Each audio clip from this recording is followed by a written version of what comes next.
Hey! J'ai fini de corriger le TP3 pour la moitié de mes groupes, fait que les deux premiers, 10-10, 10-20. Puis j'arrive que j'ai pas mal de cas de plagiat. Et ça m'énerve un peu, parce que je pense que j'ai passé à peu près 15 minutes à la présentation du plan de cours pour vous parler des conséquences du plagiat. La coordination est également passée dans nos groupes à nous de bureautique pour vous rappeler exactement comment ça fonctionne les cas de plagiat.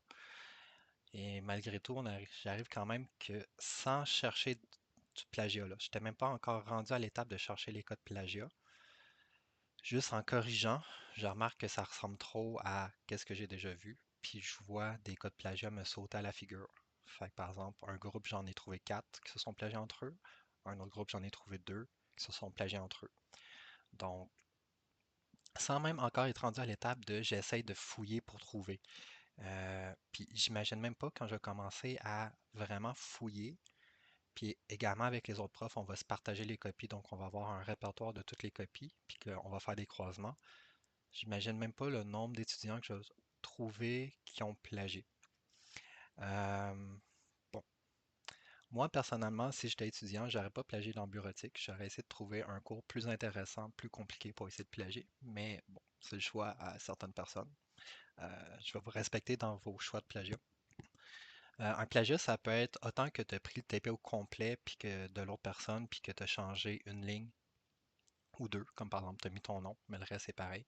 Tout comme ça peut être, tu as pris certains éléments du TP de l'autre, par exemple, le sapin, comment il a été fait, etc. Puis tu l'as copié, tu l'as ramené dans ton truc en changeant rien. Donc, j'arrive à le remarquer. OK. Euh, les deux, c'est les mêmes conséquences, OK? Fait que ça compte comme du plagiat pareil. Puis autant la personne qui a plagié que la personne qui a copié. Euh, ouais, ben c'est ça. La personne qui a copié versus la personne qui a donné accès à sa copie ou peu importe comment que la copie a fini dans les mains de l'autre personne, OK? Euh, ben, les deux sont punis de la même manière. Donc, première fois que tu te fais pogner pour un plagiat, ben, tu as zéro pour cette TP-là. Tu dois rencontrer ton enseignant. Parfois, ton enseignant va être accompagné de la coordination, va être accompagné de la direction, peut être accompagné d'un autre enseignant durant cette rencontre-là. Et vous avez tous, quand je vous rencontre, des attitudes différentes. T'en as qui vont nier, t'en as qui vont pleurer, t'en as qui vont comprendre, t'en as qui vont avoir une forêt qui sont comme ah oui, je sais pourquoi je suis là. Euh, c'est à vous de gérer comment vous voulez. Moi, je dois quand même te rencontrer pour te rappeler tes manquements, puis te réexpliquer qu'est-ce que tu es supposé de faire par rapport à la PIA, tout ça. Euh, la deuxième fois que tu te fais pogner dans ta vie étudiante, ok, fait que mettons que tu changes de programme, là, tu fais moi le 420 informatique, c'est pas mon trip, je m'en vais en multimédia ou en autre chose. Ça te suit ton plagiat. Ok. Donc la prochaine fois que tu as un plagiat, peu importe, que ce soit dans 4 ans, dans 2 ans, tu as zéro pour le cours. Et là, c'est assuré que tu rencontres la direction et c'est assuré que tu auras des ententes à signer, des, des procédures à suivre, etc. Et si malgré tout, tu refais un plagiat, donc tu te rends à ton troisième plagiat, ben là, tu es out carrément de l'institution pendant, je crois, c'est 1 ou 2 ans. Ok. Fait que c'est c'est assez sévère, mais en même temps, je trouve que ça l'est pas assez. J'explique, à l'université, même si ça fait 2, 3 ans que tu es dans ton programme, puis tu es presque à la fin, mais tu te fais pogner à la fin de ton programme là, pour un plagiat, tu es out du programme.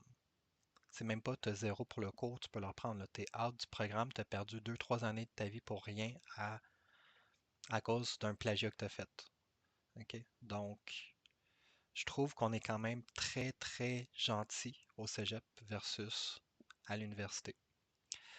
Euh, Sinon, je sais pas si vous vous souvenez, mais vers la fin octobre, je vous avais envoyé un courriel qui rappelait les règles pour pouvoir passer le cours. Puis ça allait être quoi les assouplissements que j'allais permettre pour certaines personnes, par exemple, qui n'ont pas remis leur TP1 ou qui ont une très très mauvaise note au TP1, puis là, qui pouvaient se rattraper. OK? À cause que, vous vous souvenez, il faut avoir 27 points sur les points disponibles dans la section des TP pour atteindre un 60%. Donc, je pense que c'est 45 points pour les TP, puis il en faut moins 27 pour avoir 60. Puis dans les règles, je vous ai mentionné que si je vous pognais pour plagiat, ben, je n'allais pas faire cet assouplissement-là. Puis les assouplissements, c'est à la discrétion de chacun des enseignants. Il y a des enseignants qui pourraient juste faire aucun assouplissement. T'as pas tes 27 points, ben tout bad. Moi, je considérais que tu pouvais reprendre un TP ou quelque chose si jamais ça pouvait te permettre d'avoir tes points.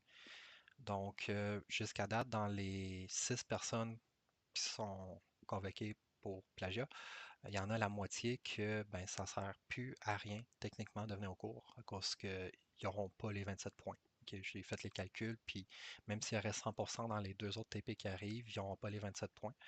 Donc, pour vous, ben, ça va être à vous de voir si vous voulez toujours venir au cours ou faites juste attendre l'année prochaine pour reprendre le cours. Mais c'est ça. Donc, vous êtes capable de faire les mathématiques pour vérifier.